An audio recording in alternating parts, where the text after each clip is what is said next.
Olá, você está no Pérolas Book e estamos ouvindo o livro Até que Nada Mais Importe, do pastor Luciano Subirá. Continuação do capítulo 1. Distrações.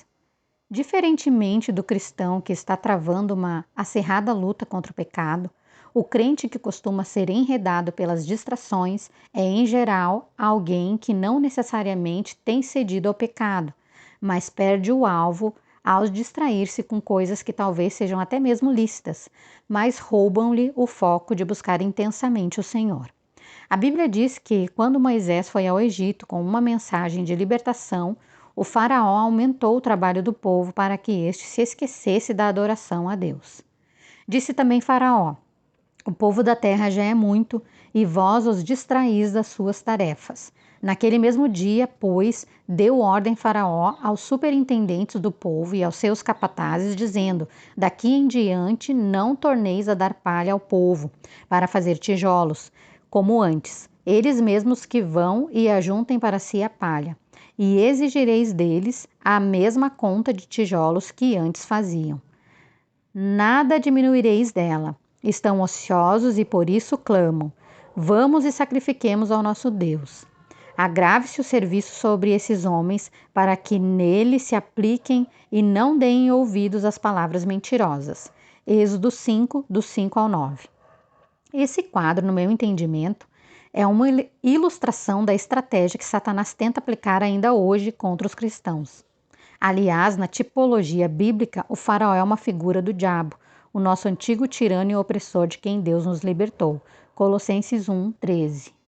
Hoje em dia, há muitas pessoas que se envolvem tanto em seus trabalhos e negócios que não conseguem ter tempo sequer de se lembrar de buscar a Deus, que dirá da busca propriamente dita. Na antiga aliança, Deus exigia um dia semanal de descanso, no qual as pessoas não somente paravam de trabalhar, mas também usavam esse tempo para buscar e adorar o Senhor. Hoje, apesar de vivermos em uma melhor aliança, baseada em melhores promessas, Hebreus 8:6, estamos vivendo aquém até mesmo do tempo mínimo de relacionamento com Deus que era esperado na antiga aliança.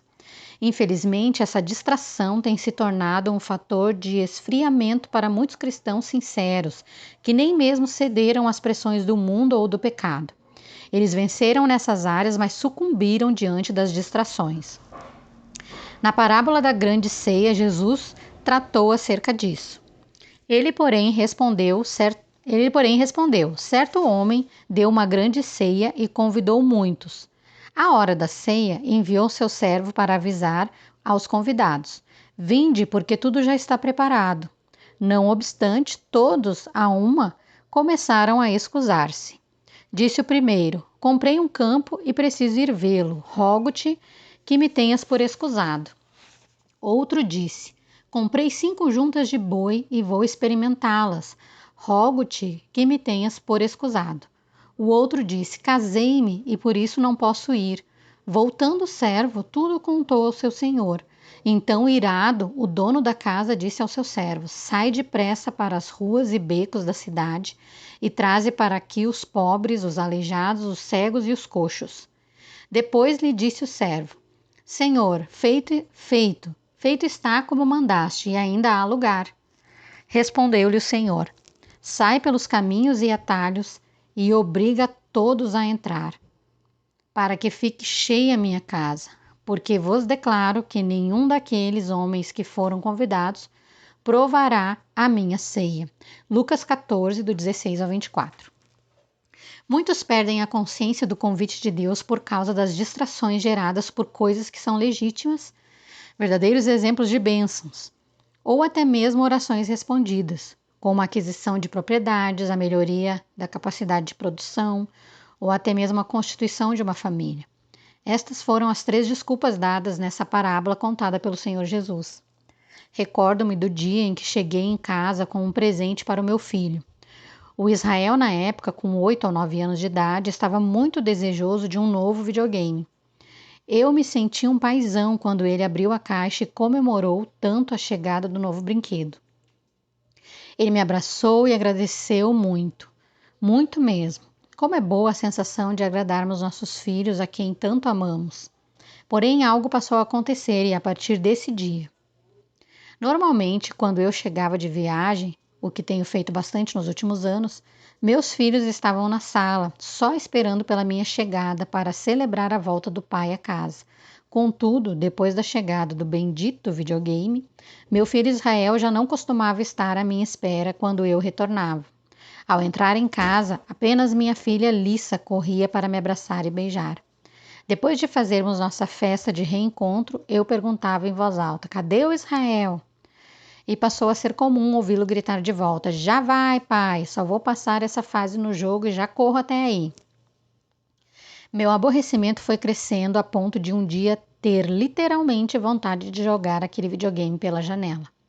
Não duvidava do amor do meu filho por nenhum instante sequer, mas percebi que aquele jogo realmente o estava distraindo do que deveria ser nosso momento precioso de comunhão. Penso que temos feito exatamente a mesma coisa em nosso relacionamento com Deus. Oramos e pedimos a Ele algumas coisas que desejamos tanto, e o Pai Celeste, em sua infinita bondade, nos atende e nos concede os nossos brinquedos, as bênçãos buscadas. Então, aquelas coisas boas, lícitas, que não têm nada de errado em si mesmas, começam a nos distrair do Senhor. Você já viu algo parecido com isso em sua vida? Fiquei profundamente chocado ao descobrir isso em minha própria vida. A Bíblia nos mostra que até mesmo o casamento, uma instituição divina e, portanto, uma bênção, pode se tornar uma distração, algo que pode atrapalhar a nossa dedicação ao Senhor. Paulo falou disso quando escreveu aos Coríntios. O que realmente eu quero é que estejais livre de preocupações. Quem não é casado cuida das coisas do Senhor, de como agradar ao Senhor. Mas o que se casou cuida das coisas do mundo, de como agradar a esposa, e assim está dividido. Também a mulher, tanto a viúva como a virgem, cuida das coisas do Senhor, para ser santa, assim no corpo como no espírito. A que se casou, porém, se preocupa com as coisas do mundo, de como agradar ao marido. Digo isto em favor dos vossos próprios interesses. Não que eu pretenda enredar-vos, mas somente para o que é decoroso, e vos facilite a consagrar-vos desimpedidamente ao Senhor. 1 Coríntios 7, do 32 ao 35, grifo do autor. É impressionante como coisas boas, de valor, não só aos nossos olhos, mas até mesmo aos olhos de Deus, podem tornar-se um motivo de distração para a nossa comunhão com o Senhor. Isso é tão sério e ao mesmo tempo passa tão despercebido. Até mesmo o nosso próprio serviço prestado ao Senhor pode se tornar uma distração. Os irmãos da igreja de Éfeso perderam o seu primeiro amor, Apocalipse 2:4, ainda que não tivessem parado de trabalhar para Deus, Apocalipse 2:2 e 3. Encontramos também uma clara advertência do Senhor Jesus no relato bíblico da visita de Cristo à casa de Marta e Maria. Enquanto Maria estava aos pés de Jesus, Marta se queixava pelo fato de haver ficado sozinha na cozinha, servindo. Não creio que Marta estivesse trabalhando somente para manter a casa em ordem. Penso que ela tinha uma boa motivação, seguramente pelo respeito para com Jesus, o que era de esperar. Ela queria ser uma boa anfitriã, queria receber e servir bem ao Senhor. No entanto, até mesmo os bons motivos podem se tornar distrações. Por isso, Jesus disse o seguinte a Marta. Respondeu-lhe o Senhor: Marta, Marta, andas inquieta e te preocupas com muitas coisas. Entretanto, pouco é necessário, ou mesmo uma só coisa. Maria, pois, escolheu a boa parte, e esta não lhe será tirada. Lucas 10, 41, 42. Uma só coisa é necessária. Nada, absolutamente nada, é mais importante do que a nossa concentração em buscar a Deus sem distração alguma. Alguns anos depois de ter recebido de Deus essa advertência, conheci uma música da Misty Edwards, lá do I Hope de Kansas City, que diz: Dá-me olhos de pomba. E nessa canção ela pede ao Senhor por uma devoção sem distração, só para ti. Curioso, fui pesquisar sobre os olhos de pomba e descobri que essa ave não tem uma visão multifocal. Pelo contrário, ela foca uma coisa de cada vez com seus olhos. Esse entendimento me fez concluir que a expressão olhos de pomba encontrada no livro de Cantares de Salomão, Cantares 5:12, fala de não ter olhos para mais nada ou ninguém. Essa é a dimensão de paixão, devoção e busca que devemos ter para com o Senhor. Olhos só para Ele, sem distração alguma. Precisamos vigiar com relação a todas as coisas que podem nos distrair, tirar o nosso foco de termos o Senhor Jesus como em primeiro lugar. Até mesmo as coisas boas e lícitas que podem ser consideradas como bênção em nossa vida. Cristo nos advertiu de buscar em primeiro lugar o seu reino e a sua justiça, e disse que então, somente então, as demais coisas, comida, vestuário, etc., seriam acrescentadas. Mateus 6,33. O que Jesus estava nos ensinando era algo que poderíamos expressar assim: foquem no mais importante, buscar a Deus e seus interesses, e então o resto vem junto a reboque. O problema é que invertemos tudo. Hoje em dia as pessoas vão à igreja buscar somente o que é material, embora me pareça que estejam na expectativa de que o reino acompanhe essas bênçãos materiais.